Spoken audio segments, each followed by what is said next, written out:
You wake up and before your eyes even open, you already know. That low, dull pressure behind your eyes. The light through the blinds feels like it's reaching straight into your skull. You reach for water or a pill, or you just lie there and wait for it to pass. You probably blame your phone, or stress, or not drinking enough water. It feels like a modern problem, something caused by bright screens and busy lives. But that's not true. Long before phones, before stress even had a name, before coffee existed, people woke up with the exact same pain behind their eyes. And here's the strange part.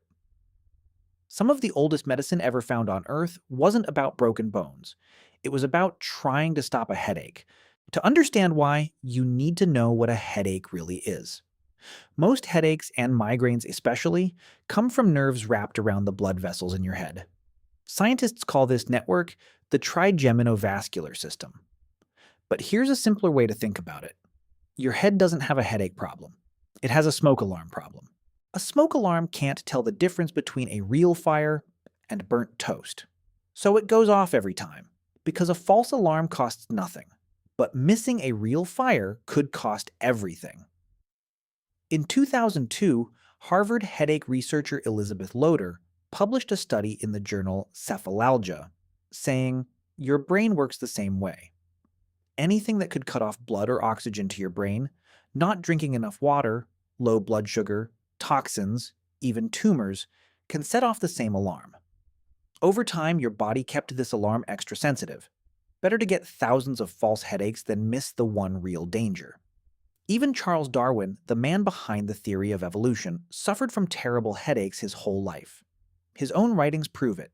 During his voyage on the HMS Beagle, Darwin once described being stuck in bed for days with a headache so bad he couldn't move. A well-meaning local caretaker taped orange halves to his temples, then tried moistened bean halves stuck to the sides of his head instead. None of it worked, but it shows just how far people were willing to go, even in the 1800s, to make this old alarm finally stop ringing. So the headache behind your eyes right now might not be broken. It might be doing exactly what it was built to do, thousands of years before you were even born. But that brings up a strange question. If this alarm is that old, what was it protecting people from? Picture a cave. Not a cozy little shelter, but a closed stone room with a fire burning right in the middle. No window, no chimney. That was a normal night for most of human history.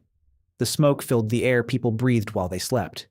That smoke carries the exact same things that trigger headaches today. Now add long days without water during a hunt and days without food in between. Hunting itself was dangerous in ways that show up directly in the bones. Researchers who study hunter-gatherer skeletons have found signs of healed skull fractures in roughly 1 in 10 ancient remains, mostly from falls, kicks, and fights. A 2025 study on hunter-gatherers in Patagonia found bone injuries in about 1 in 5 people studied. Hunting in snow or ice added another danger. Sunlight bouncing off the white ground could burn the surface of the eyes, causing blinding pain and headaches. Some ancient hunters fought back with thin slits carved into bone, worn like the very first sunglasses. Hygiene made things worse too. Rotten teeth caused constant pain long before anyone had dentists, sending that same pounding pressure straight up into the skull. Parasites, infected wounds, and spoiled meat were all common as well, and any one of them could trigger a fever, which almost always comes with a pounding head. The modern world didn't invent headache triggers. It just replaced the old ones with new ones. Screens and deadlines took the place of smoke and hunger. The alarm never needed an upgrade. It just kept going off for new reasons. So who tried to fix all of this? Every tribe had someone for that job, long before anything we'd call a doctor existed. Historians call them shamans, or medicine men and women. And they were part healer, part priest, all rolled into one person. Their belief was simple. Pain meant something had gotten inside the body that didn't belong there, usually a spirit. To fix it, the healer would dance, drum, or chant themselves into a trance, supposedly traveling into the spirit world to find what was wrong. Then came the cure. Pressing on the painful spot.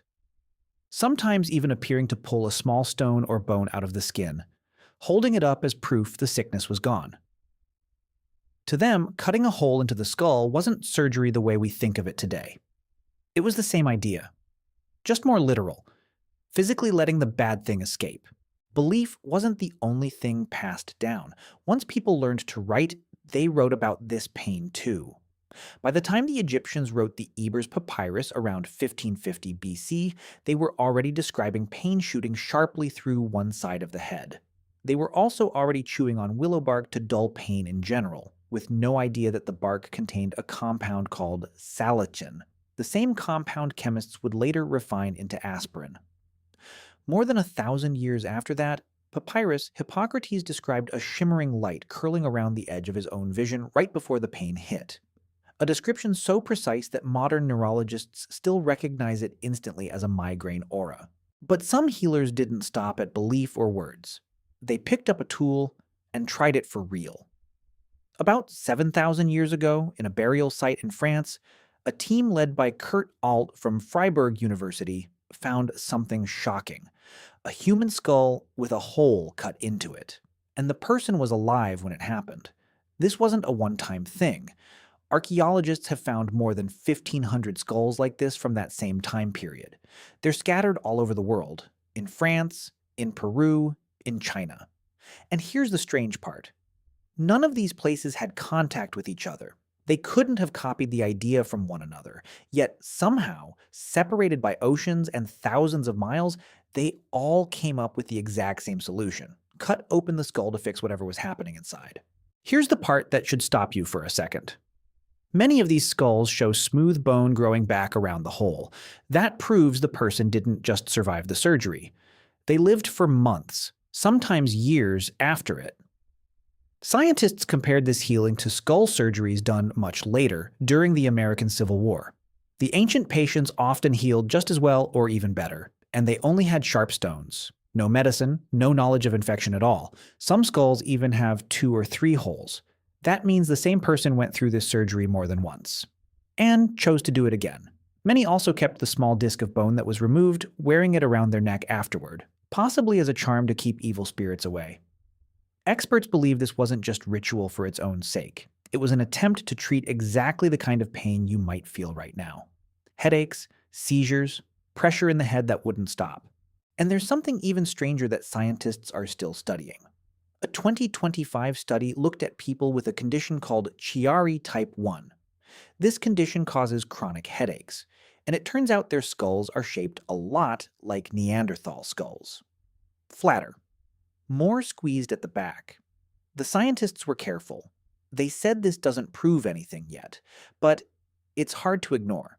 Somewhere in the DNA of some people today, there might be a few genes from a species that died out tens of thousands of years ago, quietly deciding how much room their brain has. There's something comforting hidden in all of this. Long before anyone understood blood vessels or nerves or smoke, people still knew their pain was real enough to risk cutting into their own skull. They didn't have a name for any of it, but in their own way, they understood something important. Something inside them was sounding an alarm, and that alarm deserved to be taken seriously, not just endured in silence. So the next time you reach for water or a pill with that same dull pain behind your eyes, remember this. You're not dealing with some modern problem. You're running the oldest alarm system the human body has ever built, one that was already going off in the dark of a cave, long before anyone thought to ask why. Maybe the real question was never how to make it stop. Maybe it's just learning after a few 100,000 years what it's actually trying to tell you.